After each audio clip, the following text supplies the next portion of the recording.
तो आप लोग कैसे हैं। आई होप आप सभी लोग ठीक होंगे। आज का हमारा वीडियो भारतीय सामान्य ज्ञान से संबंधित है।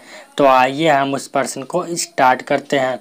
तो जी हाँ दोस्तों, हमारा पहला नंबर प्रश्न है, शासन की एकात्मक पद्धति का लाभ है। पहला नंबर ऑप्शन क्या, अधिक अनुकूलशीलता। दूसरा नंबर ऑप्शन है दृढ़ राज्य। तीसरा नंबर ऑप्शन है जनता द्वारा अधिक सहभागिता तथा चौथा नंबर ऑप्शन है सत्तावाद की कम संभावना है। तो इसका विकल्प नंबर दूसरा ने दृढ़ राज्य उत्तर सही है। आप लोगों की जानकारी के लिए मैं ये बता दूं कि जो शासन की एकात्मक पद्धति होती है, इसमें क्या होती है, जो केंद्र सरकार होती है, ये क्या होता है, ये जो सबसे सर्वोपरि यानी सबसे ऊंचा होता है। उसके बाद आइए हम दूसरा प्रश्न देखते हैं। हमारा दूसरा प्रश्न है, भारत पूर्ण संपूर्ण लोकतांत्रिक गणतंत्र कब बना। पहला नंबर ऑप्शन क्या है, 26 जनवरी 1949।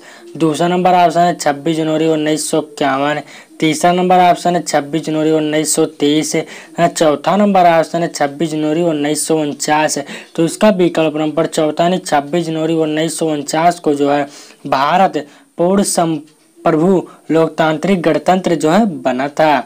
हमारा तीसरा नंबर प्रश्न है, 1956 में राज्यों का पुनर्गठन करने से डॉट यानी इसका मतलब है, ये जो विकल्प दिया इसी में से एक जो है ऑप्शन लोगों को भरना है। पहला नंबर ऑप्शन है 17 राज्य और 6 संघ राज्य क्षेत्र बने। दूसरा नंबर 17 राज्य 9 संघ। तीसरा नंबर ऑप्शन है 14 राज्य 6 संघ। चौथा नंबर ऑप्शन है 15 राज्य 9 संघ। तो इसका विकल्प नंबर जो है तीसरा यानी 14 राज्य और जो है 6 संघ क्षेत्र बने थे। कब, जब 1956 में राज्यों का पुनर्गठन किया गया था। इसमें जो है 14 राज्य क्या क्या थे, जो है आंध्र प्रदेश थे, असम, बिहार, मुंबई, केरल, मध्य प्रदेश, मद्रास, मैसूर, उड़ीसा, पंजाब, राजस्थान, उत्तर प्रदेश, पश्चिम बंगाल और जम्मू कश्मीर थे। संघ की बात की जाए तो इसमें क्या थे, इसमें जो है 6 संघ थे। कौन कौन संघ थे, जो है दिल्ली, हिमाचल प्रदेश, मणिपुर, त्रिपुरा, अंडमान और निकोबार द्वीप समूह तथा लक्षद्वीप बने थे। यानी जो है इसमें 14 राज्य और 4 संघ क्षेत्र बने थे। हमारा जो चौथा नंबर प्रश्न है, दोहरी नागरिकता निम्न में से किसकी विशेषता है। पहला नंबर ऑप्शन है एकात्मक सरकार। दूसरा नंबर ऑप्शन है संघीय सरकार।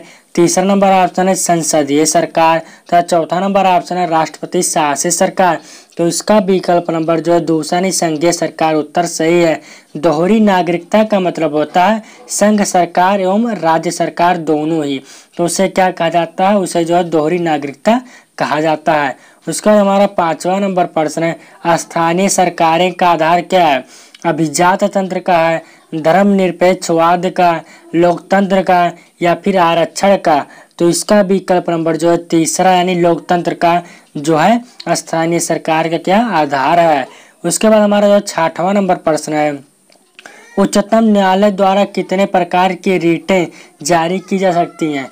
2, 3, 5 या फिर 6।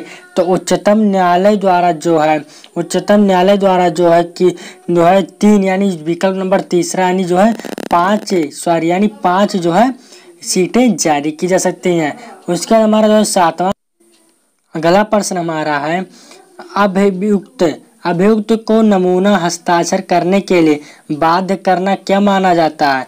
पहला नंबर ऑप्शन क्या है, नैसर्गिक न्याय के सिद्धांत का उल्लंघन या फिर व्यक्तित्व स्वतंत्र के अधिकार का उल्लंघन या विधि नियम का उल्लंघन या फिर विधि के सम्मान संरक्षण के अधिकार का उल्लंघन। तो इसका विकल्प नंबर जो है दूसरा यानी व्यक्तित्व स्वतंत्रता के अधिकार का जो है उल्लंघन किया जाता था। यानी जब किसी को भी जबरदस्ती हस्ताक्षर करने के लिए बाध्य किया जाता था।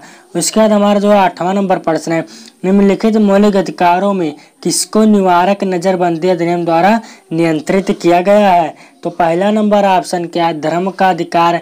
दूसरा नंबर ऑप्शन है संवैधानिक उपचारों का अधिकार। तीसरा नंबर ऑप्शन है स्वतंत्रता का अधिकार और चौथा नंबर ऑप्शन है समानता का अधिकार। तो इसका विकल्प नंबर तीसरा नहीं स्वतंत्रता का अधिकार उत्तर सही है। उसका हमारा 9वां नंबर प्रश्न है, भारत के संविधान में शामिल राजनीति के निदेशक सिद्धांतों की अवधारणा किसके संविधान से ली गई थी।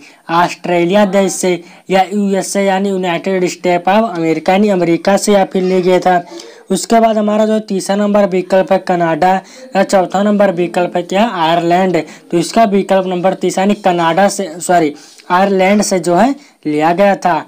उसके बाद हमारा 10वां नंबर प्रश्न है, भारत के राष्ट्रपति को स्वेच्छा निर्णय अधिकार यानी विवेकाधिकार के अंतर्गत क्या प्राप्त है। पहला नंबर ऑप्शन क्या, वित्तीय आपातकाल घोषित करना, या किसी राज्य में राष्ट्रपति द्वारा शासन लागू करना, या फिर प्रधानमंत्री की नियुक्ति, या फिर मुख्य चुनाव की आयुक्त की जो है नियुक्ति। तो इसका विकल्प नंबर जो है तीसरा यानी प्रधानमंत्री की नियुक्ति का जो है अंतर्गत प्राप्त होता है। 11वां नंबर प्रश्न है, राज्यसभा के लिए राष्ट्रपति द्वारा कितने सदस्य नामित किए जाते हैं, 2, 12, 15 या फिर 20।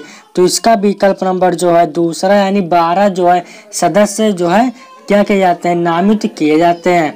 उसके बाद हमारा जो है 12वां नंबर प्रश्न है, देश की सशस्त्र सेना का सर्वोच्च कमांडर यानी इन चीफ कौन है, रक्षा मंत्री रहते हैं, प्रधानमंत्री, या फिर तीनों सेवाओं में से वरिष्ठतम चीफ यानी सबसे बड़े मुख्य। उसके बाद चौथा नंबर ऑप्शन क्या, राष्ट्रपति। तो बहुत इजी प्रश्न है, इसका विकल्प नंबर चौथा यानी राष्ट्रपति जो है सर्वोच्च कमांडर होता है किसका, देश की सशस्त्र सेनाओं का। उसका हमारा 13वां नंबर प्रश्न है, यदि राष्ट्रपति अपने पद से त्याग पत्र देना चाहे तो वह किसे लिखकर ऐसा कर सकते हैं, लोकसभा अध्यक्ष को, प्रधानमंत्री, या फिर उपराष्ट्रपति को, या फिर भारत के मुख्य न्यायाधीश को। तो इसका विकल्प नंबर तीसरा उपराष्ट्रपति को जो है वह त्याग पत्र लिख सकते हैं। उसका हमारा 14वां नंबर प्रश्न है, निम्नलिखित में से कौन से जोड़े का सही मिलान किया गया है, इंदिरा साहनी केस यानी कार्य क्षेत्र में महिलाओं का अधिकार, एडीएम जबलपुर केस आपातकाल में नागरिकों का अधिकार, करतार सिंह केस अल्पसंख्यक अधिकार, विशाखा केस केंद्र राज्य संबंध। तो इसका विकल्प नंबर दूसरा एडीएम जबलपुर केस जो है आपातकाल में नागरिकों का अधिकार किया गया था। आप लोगों की जानकारी के लिए मैं यह बता दूं कि ये जो इंदिरा साहनी केस है ये जो है केंद्र सरकार की सेवाओं में अन्य पिछड़ा वर्ग का आरक्षण किया था। और फिर ये जो करतार सिंह केस है ये आतंकवादियों की घटनाओं से जो संबंधित कानून किया गया था। हमारा अगला नंबर प्रश्न है, सिंधु अर्थव्यवस्था की ताकत क्या थी, कृषि, व्यापार, चाक पर बनाए गए मिट्टी के बर्तन, या फिर बढ़ईगिरी।